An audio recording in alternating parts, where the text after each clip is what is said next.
తిరుపతి జిల్లాలో వరుస దొంగతనాలకు పాల్పడుతున్న ఇద్దరిని పోలీసులు అరెస్ట్ చేశారు. నిందితుల వద్ద నుండి 6.90 లక్షల విలువ చేసే బంగారం, వెండి స్వాధీనం చేసుకున్నారు. పట్టుబడ్డ ఇద్దరు పసుపులేటి సాయి, వినోద్ కుమార్లుగా గుర్తించిన పోలీసులు కేసు నమోదు చేసి రిమాండ్కు తరలించారు.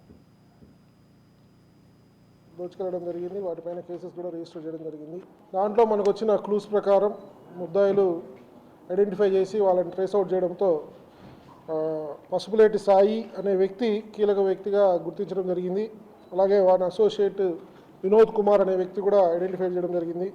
సో వీళ్ళ కోసం CCS team additional SP Vimalakumari madam ఆధ్వర్యంలో రవికుమార్ డిఎస్పీ, అలాగే ఇన్స్పెక్టర్ శ్రీహరి, ప్రవీణ్, ఇంకా ఇతర ఇన్స్పెక్టర్లు అందరూ కూడా వాళ్ళ టీమ్స్గా విడబడి వివిధ ప్రాంతాలు కూడా సెర్చ్ చేసి సాంకేతిక పరిజ్ఞానంతో కూడా వాళ్ళని ఐడెంటిఫై చేసుకోవడం, లొకేషన్స్ ఇవన్నీ చేసుకోవడంలో రవికుమార్ డిఎస్పీ, అలాగే ఇన్స్పెక్టర్ శ్రీహరి, ప్రవీణ్, ఇంకా ఇతర ఇన్స్పెక్టర్లు అందరూ కూడా వాళ్ళ టీమ్స్గా విడబడి వివిధ ప్రాంతాలు కూడా సెర్చ్ చేసి సాంకేతిక పరిజ్ఞానంతో కూడా వాళ్ళని ఐడెంటిఫై చేసుకోవడం, లొకేషన్స్ ఇవన్నీ చేసుకోవడం